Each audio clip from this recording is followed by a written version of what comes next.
Assalamu alaikum. Good morning, boys. How are you? I hope all of you are fine. All the boys of English version 9 and 10 are welcome to this online class on behalf of St. Gregory's High School and College. Today, we shall enjoy a different type of class. As per you can see on the board, the headline is chemistry. Now you can think, will you teach us chemistry? Yes, one sort of. Today I'll talk about chemistry, but history of chemistry. We are going on the topic, the contribution to Muslim contribution to science and technology. According to that, today we shall start from chemistry. We shall talk about the chemistry.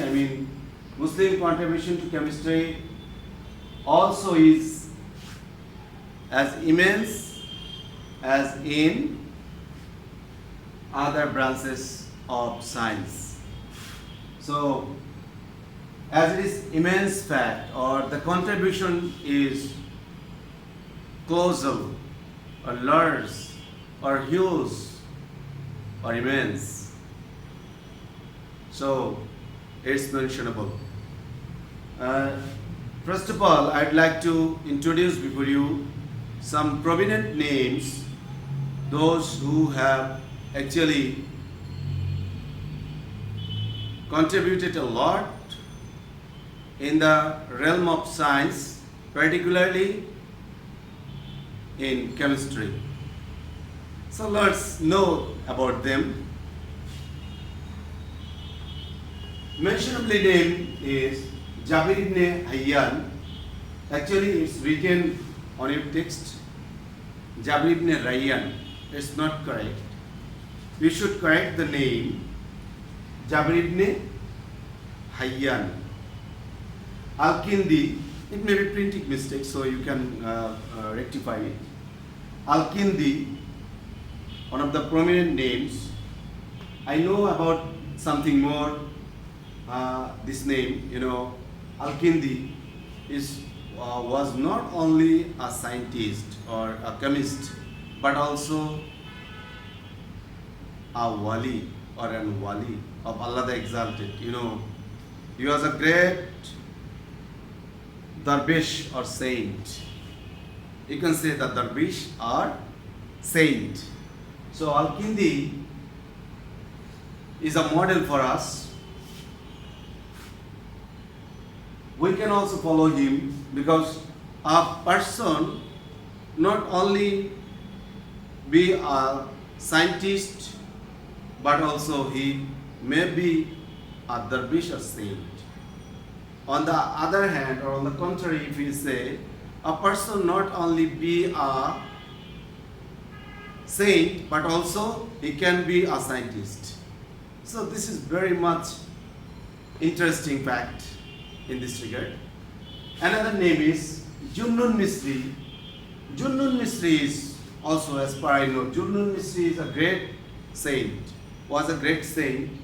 So you can know about Junnun Misri from me. I know about him. He had a great interesting history in his life on the way to learning. Another prominent name is Ibn Abdul Malik al-Kashi. Ibn Abdul Malik al-Kashi. You need to write down this name because these are prominent names in the field of chemistry or in the promoting chemistry, made special contribution to chemistry. These personalities have made special contribution to chemistry. Chemistry reached the climax of development due to their untiring efforts and genuine achievements. They have achieved a lot, and for their untiring efforts and achievements, today's chemistry has reached to this, climax of development. So boys, let's know about first name. Mr. Jabir ibn Hayyan was one of the prominent scientists in the field of chemistry.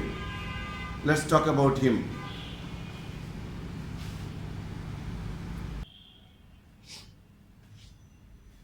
Yes boys, this is Jabir ibn Hayyan.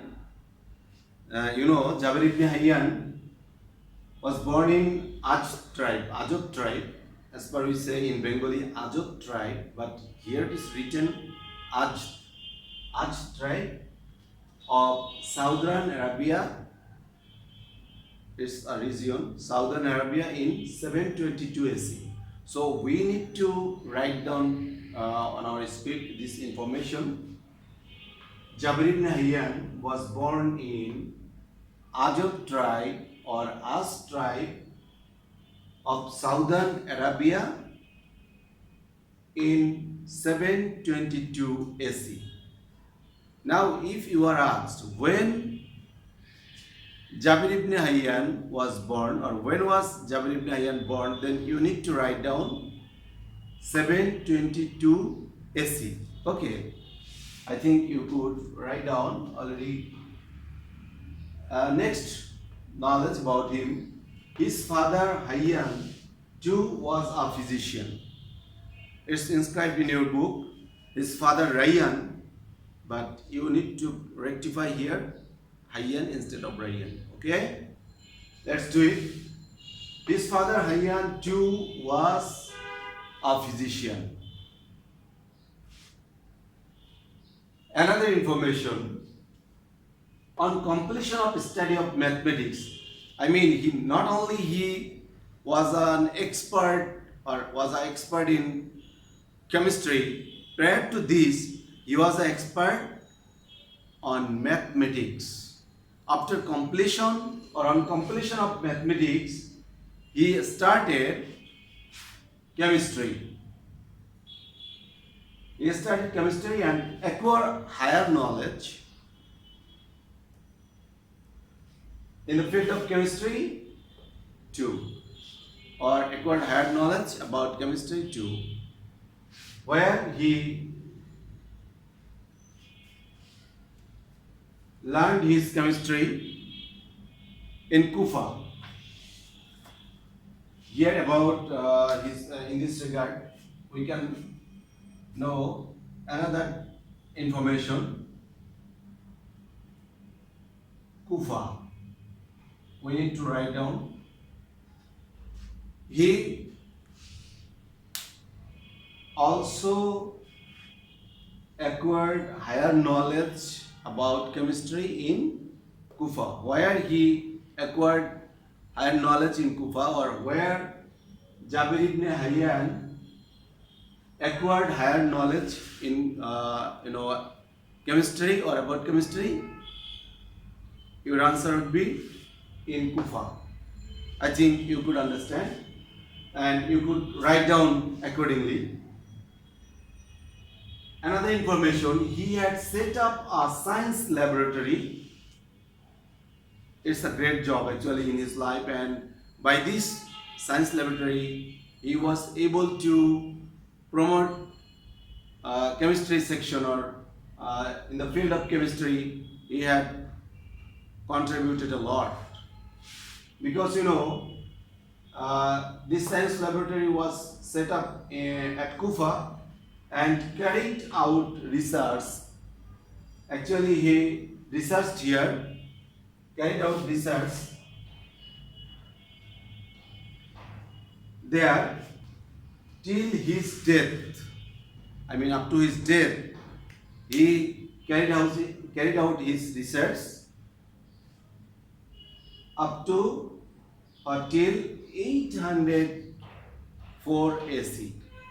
So it's very clear actually, before his death, up to his death, he has contributed a lot in the field of chemistry, boys. So it's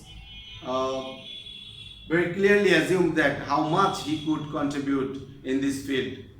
So we need to actually write down all this content, and we need to learn about Jabir ibn Hayyan. Along with that, we need to be attentive and serious or interested also to be like Jabir ibn Hayyan. I mean, we need to contribute, we need to try to contribute in this very field or in this very section. Let's do it and let's try. And also we should pray for him, for those great personalities who has contributed on chemistry, and then try ourselves. Thank you very much for joining this class today. I think you have enjoyed this class. In the next class we shall talk about in different things, and I'd like to inform you here, very soon I shall take a class in a Zoom. So get ready for that, and till then remain along. Thanks very much for joining this class.